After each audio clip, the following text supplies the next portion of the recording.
வணக்கம். சுப்ரீம் செய்திகளுக்காக இரா செல்வமணி. தனியார் கட்டுமான நிறுவனத்திடம் லஞ்சம் கேட்பதாக புதுச்சேரி மாநில பொதுப்பணித்துறை தலைமை பொறியாளர் தீனதயாள் மற்றும் பொதுப்பணித்துறை அதிகாரிகளிடம் சிபிஐ அதிகாரிகள் விசாரணையில் ஈடுபட்டனர். முத்தியால்பேட்டை தொகுதியில் தரமான குடிநீர் வழங்க வலியுறுத்தி தொகுதியின் காங்கிரஸ் பொறுப்பாளர் ஈரம் ராஜேந்திரன் தலைமையில் 24 மணி நேர காத்திருப்பு போராட்டம் நடைபெற்றது. புதுச்சேரியில் சாலையோர தள்ளுவண்டி கடையில் வாழைப்பழம் திருடிச் செல்லும் திருடர்கள் குறித்த சிசிடிவி காட்சிகள் வெளியாகி வைரலாகி வருகிறது. இனி விரிவான செய்திகள். தனியார் கட்டுமான நிறுவனத்திடம் லஞ்சம் கேட்பதாக புதுச்சேரி மாநில பொதுப்பணித்துறை தலைமை பொறியாளர் தீனதயாள் மற்றும் பொதுப்பணித்துறை அதிகாரிகளிடம் சிபிஐ அதிகாரிகள் விசாரணையில் ஈடுபட்டனர். காரைக்காலில் சாலை அமைக்கும் பணியை டெண்டர் எடுத்து மேற்கொண்டு வரும் தமிழகத்தின் மன்னார்குடியை சேர்ந்த கட்டுமான நிறுவனத்திடம் ரூபாய் 25 லட்சம் லஞ்சம் கேட்டு புதுச்சேரி பொதுப்பணித்துறை அதிகாரிகள் தொடர்ந்து தொந்தரவு செய்து வந்ததாகவும், இது தொடர்பாக செல்போன் உரையாடல் அடங்கிய புகாரை சென்னை சிபிஐ அதிகாரிகளுக்கு சென்றதாக கூறப்படுகிறது. இந்த நிலையில் காரைக்கால் மாவட்டத்தில் நடைபெறும் பல்வேறு பணிகளை ஆய்வு செய்ய பொதுப்பணித்துறை தலைமை கண்காணிப்பாளர் தீனதயாள் நேற்று காரைக்கால் சென்றார். ஆய்வுக்கு பின்னர் பொதுப்பணித்துறைக்கு சொந்தமான தங்கும் விடுதியில் ஓய்வு எடுக்க தங்கியிருந்த போது அங்கு திடீரென வந்த சிபிஐ லஞ்ச ஒழிப்பு மற்றும் குற்ற தடுப்பு பிரிவு அதிகாரிகள் பொதுப்பணித்துறை தலைமை பொறியாளர் தீனதயாளன் மற்றும் 5 பொதுப்பணித்துறை அதிகாரிகளை மடக்கி பிடித்து விசாரணையை தொடங்கினர். நேற்று மதியம் தொடங்கிய இந்த விசாரணை இன்று மதியம் வரை நடைபெற்று வருகிறது. பொதுப்பணித்துறைக்கு சொந்தமான அரசு விடுதியில் வைத்து கட்டுமான நிறுவனத்திடம் ரூபாய் 25 லட்சம் லஞ்ச பணத்தை பொதுப்பணித்துறை தலைமை பொறியாளர் உள்ளிட்ட அதிகாரிகள் வாங்கிய போது அவர்களை சிபிஐ அதிகாரிகள் சுற்றி வளைத்ததாக தெரிய வந்துள்ளது.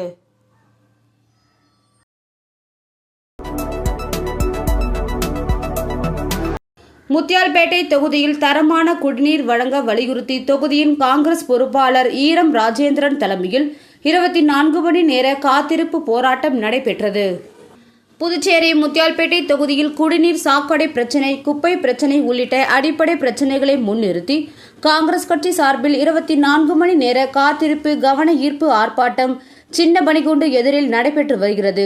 முத்தியால்பேட்டை தொகுதியின் காங்கிரஸ் கட்சி பொறுப்பாளர் ஈரம் ராஜேந்திரன் தலைமையில் நடைபெற்று வரும் ஆர்ப்பாட்டத்தில் முன்னாள் முதலமைச்சர் நாராயணசாமி, முன்னாள் சட்டமன்ற உறுப்பினர்கள், காங்கிரஸ் நிர்வாகிகள் மற்றும் பொதுமக்கள் என 300க்கும் மேற்பட்டோர் கலந்து கொண்டு புதுச்சேரி அரசிற்கு எதிராக கண்டன கோஷங்களை எழுப்பினர். தொடர்ந்து செய்தியாளர்களிடம் பேசிய முன்னாள் முதல்வர் நாராயணசாமி, மக்களுக்கான அடிப்படை தேவைகளை செய்ய முதலமைச்சர் ரங்கசாமி தலைமையிலான என்ஆர் காங்கிரஸ் பாஜக அரசு தவறிவிட்டது. முத்தியால்பேட்டை தொகுதியில் மிகப்பெரிய அளவில் குடிநீர் பிரச்சினை உள்ளது. குடிநீரில் டிடிஎஸ் அளவு 500ஆக இருக்க வேண்டும். ஆனால் இப்பொழுது முத்தியால்பேட்டை தொகுதியில் உள்ள 14 பூத்துகளில் 2400க்கும் மேல் டிடிஎஸ் அளவு அதிகமாக உள்ளது என்றும், மக்களின் உயிரோடு முதல்வரும் அமைச்சர்களும் விளையாடுகிறார்கள் என்று குற்றம் சாட்டினார்.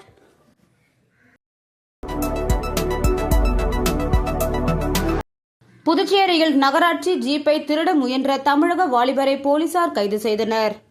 புதுச்சேரி செஞ்சிசாலை அருகே நகராட்சி அதிகாரியின் ஜீப்பை ஓட்டுநர் காந்திராஜ் என்பவர் நேற்று மாலை சாலையோரம் நிறுத்திவிட்டு அருகில் உள்ள கடைக்கு சென்றார். அப்போது ஒருவர் ஜீப் அருகே வந்து ஜீப்பை எடுத்துச் செல்ல முயன்றார். அதை பார்த்து அருகில் இருந்தவர்கள் ஓடி வந்து அந்த நபரை பிடித்து ஓதியஞ்சாலை போலீசாரிடம் ஒப்படைத்தனர். விசாரணையில் கிருஷ்ணகிரி மாவட்டம் சிங்காரப்பேட்டையை சேர்ந்த சண்முகம் என்பதும், திருச்செங்காடு பகுதியில் அரசு பஸ் திருடிய வழக்கில் கைது செய்யப்பட்டு சிறையில் இருந்து ஜாமீனில் வெளியே வந்தவர் எனவும் தெரிய வந்துள்ளது. புதுச்சேரிக்கு சுற்றுலா வந்த அவர் ஜீப்பை திருட முயன்றபோது பிடிபட்டார். இதுகுறித்து ஓதியஞ்சாலை போலீசார் வழக்கு பதிவு செய்து சண்முகத்தை கைது செய்து நீதிமன்றத்தில் ஆஜர்படுத்தி காலாப்பட்டு சிறையில் அடைத்தனர்.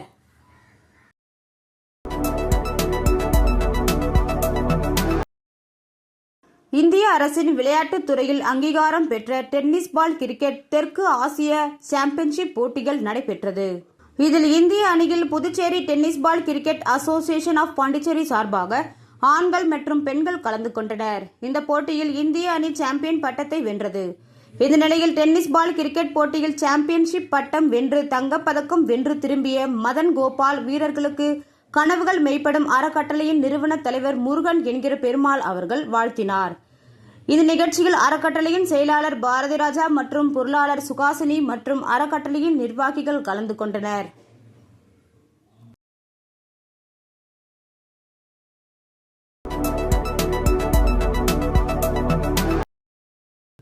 காரைக்கால் வட்டார வளர்ச்சி அலுவலகத்தில் கடந்த 5 ஆண்டுகளாக சுய உதவி குழு பெண்கள் நடத்தும் உணவகத்தை அப்புறப்படுத்த அதிகாரிகள் உத்தரவிட்டதற்கு அப்பெண்கள் எதிர்ப்பு தெரிவித்துள்ளனர். காரைக்கால் நீர்நகரில் உள்ள வட்டார வளர்ச்சி அலுவலக வளாகத்தில் சுய உதவி குழு பெண்கள் கடந்த 5 வருடமாக கடைகளை பிடித்து சுயதொழில் செய்து வருகின்றனர். திருப்பட்டினம் பகுதியை சேர்ந்தவர்கள் கவிதா தலைமையில் சுய உதவி குழு பெண்கள் 6 பேர் கடந்த 5 ஆண்டுகளாக உணவகம் நடத்தி 60 ரூபாய்க்கு சாப்பாடு, மீன் குழம்பு, முட்டையுடன் குறைந்த விலையில் கூலி தொழிலாளர்களுக்கு வழங்கி பெரும் வரவேற்பு பெற்று வந்தது. இந்த நிலையில் வட்டார வளர்ச்சி அதிகாரிகள் கடையை ஒப்படைக்குமாறு சுற்றறிக்கை வெளியிட்டு அவர்களை அப்புறப்படுத்த முயன்று வருகின்றனர். இதனால் சுய உதவி குழு பெண்கள் 5 ஆண்டுகளாக போராடி கடையை கொண்டு வந்த தற்போது காலி செய்ய உள்ளதால் மனவேதனையில் பாதிக்கப்பட்டுள்ளதாகவும் இதனால் எங்களது வாழ்வாதாரம் பெரும் பாதிக்கப்படும் என்று அது நீட்டிக்கு மாறும் வலியுறுத்தி வருகின்றனர். டெவலப்மெண்ட்டாக கட்டி மகளிருக்கு கொடுக்க போகிறோம்னு சொல்கிறாங்க. அப்படி இருக்கும் போது ஒவ்வொருத்தருக்கு தான் கொடுப்பாங்க. ஒவ்வொருத்தருக்கு கொடுக்கும்போது 3 கடை தான் இங்கே இருக்குது. 3 மெம்பர்ஸ் தான் கொடுக்க முடியும். அப்போ இங்கே இருக்கிறவங்களும் 5-6 மெம்பர்ஸ் இருக்கிறோம். 6 மெம்பர்ஸுக்கு இன்னொரு 3 கடை எங்களுக்கே தேவையாக இருக்குது. அதுக்கு நாங்கள் எங்கே போக முடியும்? நாங்கள் இந்த ஒரே ஒரு கடை தான் நாங்கள் கேட்டுக்கிட்டு இருக்கோம். அதையே அவங்க கொடுக்கறதுக்கு மனசு வரல. இவ்வளோ சொல்லியுமே மனசு வர மாட்டேங்குது.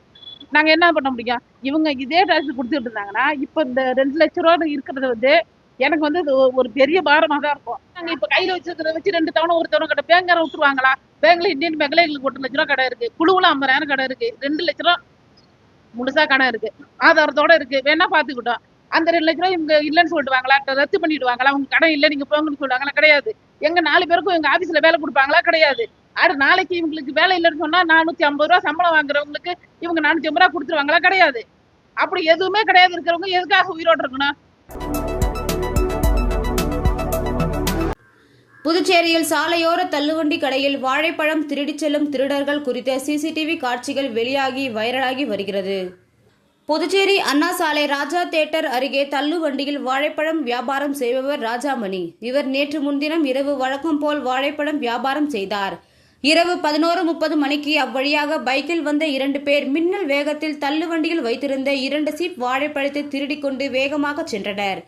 இது அனைத்தும் அந்த பகுதியில் பொருத்தியிருந்த சிசிடிவியில் பதிவாகி உள்ளது. வாழைப்பழம் திருடும் சிசிடிவி காட்சிகள் சமூக வலைதளத்தில் தற்போது வைரலாகி வருகிறது. விளம்பர இடைவேளைக்கு பிறகு செய்திகள் தொடரும். தேங்க்யூ. பாருப்பா, பத்மா கை நிறைய புதுசா வளையல் போட்டிருக்கா. அத நீங்க எப்ப பாத்தீங்க? கோயிலுக்கு போனப்ப பார்த்தேன். அப்போ கோவிலுக்கு போனது சாமிய கும்பிட இல்ல. ஏன்பா, ஏன் முன்னாடி வந்து நின்னு சாமி கும்பிட்டா நான் பார்க்க மாட்டேனா? எனக்கும் வேணும் புது வளையல். இப்ப தங்கத்தோட விலை என்னன்னு தெரியுமா? பாரு, ஜோஸ் ஆலுகாஸ்ல இப்போ ஒரு புது ஆஃபர் இருக்கு. தங்க நகைகளின் சேதாரத்தில் பிளாட் 50% தள்ளுபடி. புரிஞ்சுதா? குட். அப்படின்னா ஜோஸ் ஆலுகாஸ் போலாமா? புதுவை கௌரி குமரவேல் எழுதிய முழுமதி சிறுகதை நூலினை கலைமாமணி முனைவர் நெய்தல் நாடன் வெளியிட்டு சிறப்பித்தார். புதுவை கௌரி குமரவேல் தமிழ் இலக்கிய கூடல் தொடக்க விழா மற்றும் முழுமதி சிறுகதை நூல் வெளியீட்டு விழா தமிழ்ச்சங்கத்தில் நடைபெற்றது. தாகூர் அரசு கலைக் கல்லூரியின் மேனாள் முதல்வர் கலைமாமணி முனைவர் இளங்கோ தலைமையில் நடைபெற்ற விழாவில் தமிழ் மாமணி வேல்முருகன், பத்மஸ்ரீ தட்சிணாமூர்த்தி, சதாசிவம் ஆகியோர் முன்னிலை வகித்தனர். தொடர்ந்து கவிச்சுடர் குமரவேல் எழுதிய முழுமதி சிறுகதை நூலை புதுவை தமிழ் சான்றோர் பேரவையின் நிறுவனர் கலைமாமணி முனைவர் நெய்தல் நாடன் வெளியிட விழுப்புரம் அறிஞரண்ணா அரசு கலை அறிவியல் கல்லூரியின் தமிழ் பேராசிரியர் முனைவர் அசோகன், புதுவை பல்கலைக்கழக சமுதாய கல்லூரியின் தமிழ் பேராசிரியர் கலைமாமணி முனைவர் அரங்க முருகையன் ஆகியோர் பெற்றுக்கொண்டனர். இந்த விழாவில் கலைமாமணி சீனு வேணுகோபால், கலைமாமணி பூபதி பெரியசாமி, கலைமாமணி தீந்தமிழ் தென்றல், வழக்கறிஞர் கோவிந்தராசு, பாரத மாநில வங்கி முதன்மை கிளை மேலாளர் ராஜதுரை உட்பட பலர் கலந்து கொண்டனர். அப்போலோ மருத்துவமனையில் பேடியாட்ரிக் மற்றும் மெட்டபாலிக் அறுவை சிகிச்சையில் கடந்த 14 ஆண்டுகளில் 2800க்கும் மேற்பட்டோர் பலன் பெற்றுள்ளதாக அப்போலோ மருத்துவர் பழனியப்பன் தெரிவித்துள்ளார். இது தொடர்பாக செய்தியாளர்களிடம் பேசிய அவர், இந்தியாவில் 28% பேர் உடல் பருமனால் பாதிக்கப்பட்டுள்ளனர். இதில் 80% பேர் நோய்வாய்ப்பட்டுள்ளனர். உலக அளவில் உடல் பருமன் அதிகம் உள்ளவர்கள் பட்டியலில் இந்தியா 2ஆம் இடத்தில் உள்ளது. இந்தியாவில் தற்போது 35% பேர் இளைஞர்களாக உள்ளனர். வரும் 2030ஆம் ஆண்டிற்குள் வயதாகி அதிக நோயாளிகள் உள்ள நாடாக இந்தியா உருவாகும் நிலை ஏற்படும். இதை தவிர்க்க 40%க்கும் மேற்பட்டோர் உடல் பருமனை குறைக்க வேண்டும். அப்போலோ மருத்துவமனையில் பேரியாடிக் மற்றும் மெட்டபாலிக் அறுவை சிகிச்சையில் கடந்த 14 ஆண்டுகளில் 2800க்கும் மேற்பட்டோர் பலன் பெற்றுள்ளனர். அப்போலோ மருத்துவமனையில் அதிகபட்சம் 346 கிலோ எடை உள்ளவருக்கு சிகிச்சை அளிக்கப்பட்டுள்ளது. புதுச்சேரியில் 10 பேர் இந்த அறுவை சிகிச்சை செய்துள்ளனர். சிகிச்சை முறையை பொறுத்து குறைந்தபட்சம் ரூபாய் 2.5 லட்சம் முதல் ரூபாய் 6 லட்சம் வரை செலவாகும். தனியார் மருத்துவ காப்பீடுகள் மூலமும் இந்த அறுவை சிகிச்சை மேற்கொள்ள முடியும் என்றார்.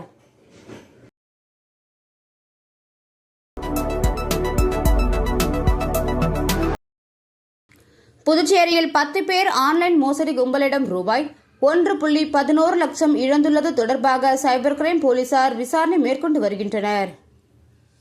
வில்லியனூர் முத்துப்பிள்ளை பாளையத்தை சேர்ந்தவர் ரஞ்சித். இவர் சமூக வலைதளத்தில் வந்த IPL கிரிக்கெட் டிக்கெட் விற்பனை தொடர்பாக விளம்பரத்தை பார்த்துள்ளார். இதை நம்பிய ரஞ்சித் விளம்பரத்தை நம்பி ஆன்லைனில் 33,000 செலுத்தி IPL டிக்கெட் முன்பதிவு செய்து மோசடி கும்பலிடம் பணத்தை இழந்துள்ளார். உருளையம்பேட்டையை சேர்ந்த சுகாசினி என்பவர் இன்ஸ்டாகிராமில் குறைந்த விலையில் ஐபோன் விற்பனை விளம்பரத்தை பார்த்துள்ளார். அதை உண்மை என நம்பி 11,747 ரூபாய் செலுத்தி ஐபோன் ஆர்டர் செய்து ஏமாந்தார். முத்தியால்பேட்டையை சேர்ந்த ராஜேஷ்குமார் குறைந்த வட்டியில் லோன் தருவதாக மர்ம நபர் கூறியதை நம்பி 12,000 ரூபாய் ஏமாந்துள்ளார். இதேபோல் நயினார் மண்டபம் பவித்ரா 18,200, சின்னைக்கடை உமாபதி 11,000, லாஸ்பேட்டை ரவி 11,000, புதுச்சேரி சங்கர் 3,800, காமராஜர் நகர் வெங்கடேஷ் 3,500, திலாஸ்பேட்டை ஜெயக்குமார் 5,000, முதலியார்பேட்டை பிரபாகர் 2,500 என மொத்தம் 10 பேர் மோசடி கும்பலிடம் ரூபாய் 1,11,700 ரூபாயை ஏமாந்துள்ளனர். புகாரின் பேரில் சைபர் கிரைம் போலீசார் வழக்கு பதிவு செய்து விசாரணை மேற்கொண்டு வருகின்றனர்.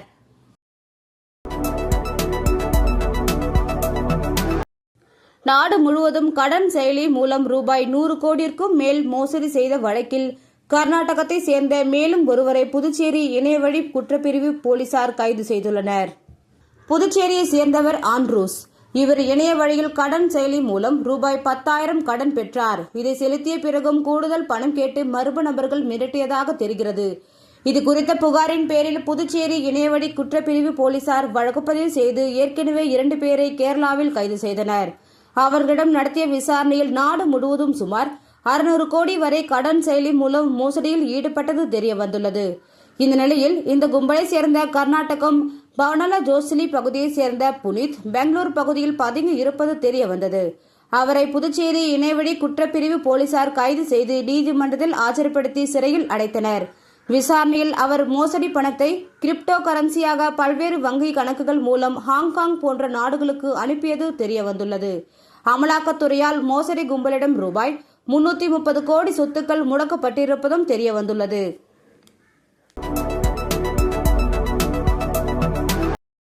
கணபதி செட்டிகுளம் அரசு தொடக்கப்பள்ளியில் ஆண்டு விழா கொண்டாட்டம் நடைபெற்றது.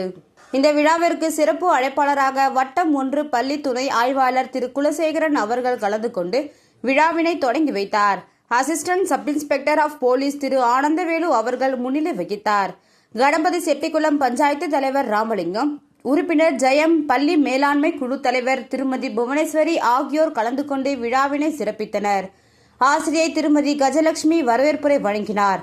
தலைமை ஆசிரியர் திருமதி முனியம்மாள் ஆண்டறிக்கை வாசித்தார். இந்த விழாவில் சிறப்பு விருந்தினர்கள் மாணவர்களை வாழ்த்தி பேசினர். ஆசிரியை திருமதி மரகதம் நிகழ்ச்சியை தொகுத்து வழங்கினார். இந்த விழாவில் பள்ளியின் முன்னேற்றத்திற்கு நன்கொடை அளித்தவர்கள் கௌரவிக்கப்பட்டனர். இக்கல்வியாண்டில் அதிக மதிப்பெண் பெற்ற மாணவர்களுக்கும், விளையாட்டுப் போட்டிகளில் வெற்றி பெற்றவர்களுக்கும், திறன் மேம்பாட்டு தேர்வில் வெற்றி பெற்றவர்களுக்கும் சான்றிதழ் மற்றும் பதக்கங்கள் வழங்கப்பட்டன. தொடர்ந்து மாணவர்களின் பாடல், தனி நடிப்பு, ஆங்கில நாடகம், தமிழ் நாடகம், நடனம், யோகா, கராத்தே போன்ற பல்வேறு கலை நிகழ்ச்சிகள் கோலாகலமாக நடைபெற்றன.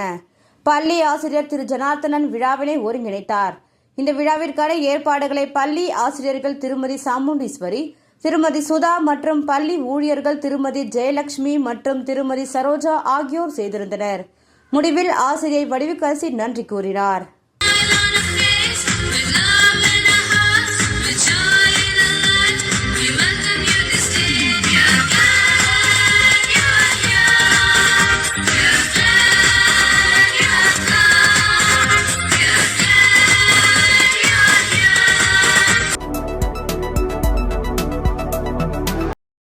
ஊசுடு தொகுதி தொண்டமாநத்தம் அமிர்தா கார்டன் குடியிருப்போர் நலவாழ்வு சங்க பெயர் பலகையினை அமைச்சர் சரவணன்குமார் திறந்து வைத்தார்.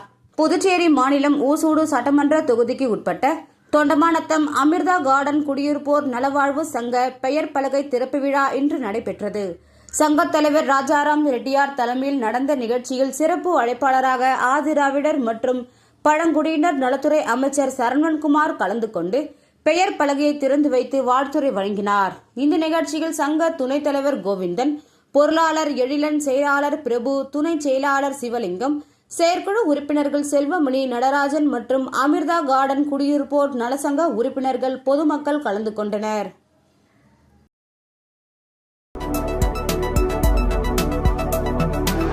சமூக சேவகர் மற்றும் என்ஆர் காங்கிரஸ் பிரமுகர் டாக்டர் நாராயணசாமி கேசவன் ஏற்பாட்டில் உழவர்கரை தொகுதியில் நடைபெற்ற இலவச மருத்துவ முகாமில் சுமார் 1000க்கும் மேற்பட்டோர் கலந்து கொண்டு இலவசமாக மருத்துவம் பார்த்து பயனடைந்தனர். இந்த மருத்துவ முகாம் மூலகுளம் அரசு பள்ளியில் நடைபெற்றது. இந்த மருத்துவ முகாமில் 20 மருத்துவர்கள் மற்றும் செவிலியர்கள் குழு அடங்கிய முகாமில் ஒவ்வொரு நபர்களுக்கும் இசிஜி, எக்கோ, அல்ட்ராசவுண்ட், சர்க்கரை நோய், இரத்த ஆக்சிஜன் பரிசோதனைகள் நடைபெற்றது. மேலும் பெண்களுக்கு மகப்பேறு ஆலோசனைகளும் வழங்கப்பட்டது. அனைவருக்கும் பொது மருத்துவ சிகிச்சை ஆலோசனைகளும் வழங்கப்பட்டு இலவச மருந்துகள், மாத்திரைகள் வழங்கப்பட்டது. இந்த மருத்துவ முகாமில் உழவர்கரை தொகுதி மட்டுமன்றி பல்வேறு பகுதிகளை சார்ந்த 1000க்கும் மேற்பட்ட ஏழை எளிய மக்கள் கலந்து கொண்டு இலவசமாக மருத்துவம் பார்த்து சென்றனர். இந்த நிகழ்ச்சியில் உழவர்கரை என்ஆர் காங்கிரஸ் கட்சியின் முக்கிய பிரமுகர்கள் மற்றும் ஊர் முக்கியஸ்தர்கள் மற்றும் பொதுமக்கள் திரளாக கலந்து கொண்டனர்.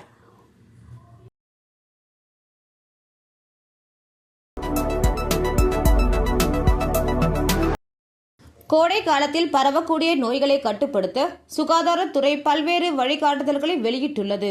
இது தொடர்பாக புதுச்சேரி சுகாதாரத்துறை இயக்குநர் ரவிச்சந்திரன் வெளியிட்டுள்ள செய்திக்குறிப்பில், புதுச்சேரியில் தற்போது வெயில் சுட்டரிக்க துவங்கியுள்ளது. இதனால் கோடை காலத்தில் பரவக்கூடிய தோல், கண், செரிமான மண்டல தொந்தரவுகள், அம்மை நோய், இருமல் மற்றும் அதிக வெப்பநிலை காரணமாக வரக்கூடிய ஹீட் ஸ்ட்ரோக் போன்ற நோய்கள் உருவாக அதிக வாய்ப்பு உள்ளன. வயிற்றுப்போக்கு, டைபாய்டு, காலரா, மஞ்சள் காமாலை ஏற்படாமல் இருக்க சரியாக சமைக்கப்படாத இறைச்சி, அசுத்தமான தண்ணீர், திறந்த வெளியில் வாங்கப்படும் உணவை மக்கள் தவிர்க்க வேண்டும். பழங்கள், காய்கறிகளை நன்றாக கழுவி உபயோகப்படுத்த வேண்டும். கண் புண்ணை தவிர்க்க சன்கிளாஸ், கண்களை தொடுவதை தவிர்த்தல், முறையான சிகிச்சை எடுத்தல் போன்ற கண் பாதுகாப்பு முறைகளை பயன்படுத்தலாம் உள்ளிட்ட பல்வேறு ஆலோசனைகளை குறிப்பிடப்பட்டுள்ளது. மேலும் வெயிலால் ஏற்படும் நோய்களை தடுக்க அரசு மருத்துவமனை, ஆரம்ப சுகாதார மையத்தை அணுகி சிகிச்சை பெறலாம் என தெரிவிக்கப்பட்டுள்ளது. கதிர்காமம் சட்டமன்ற தொகுதியில் சட்டமன்ற உறுப்பினர் ரமேஷ் பிறந்தநாளை முன்னிட்டு பொதுமக்களுக்கு நலத்திட்ட உதவிகள் மற்றும் அன்னதானம் வழங்கும் நிகழ்ச்சி நடைபெற்றது.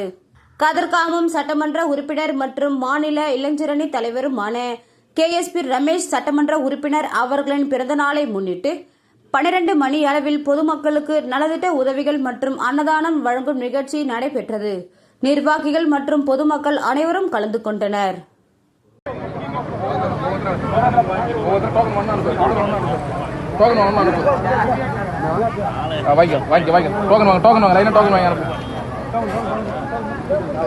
ஒரே ஆள் வாங்க, அப்ப கன்ஃபியூஸ் இல்லாம இருக்கும். தம்பி வழி விடுப்பா, தம்பி வழி விடு. மீண்டும் முதன்மை செய்திகள். தனியார் கட்டுமான நிறுவனத்திடம் லஞ்சம் கேட்பதாக புதுச்சேரி மாநில பொதுப்பணித்துறை தலைமை பொறியாளர் தீனதயாள் மற்றும் பொதுப்பணித்துறை அதிகாரிகளிடம் CBI அதிகாரிகள் விசாரணையில் ஈடுபட்டனர்.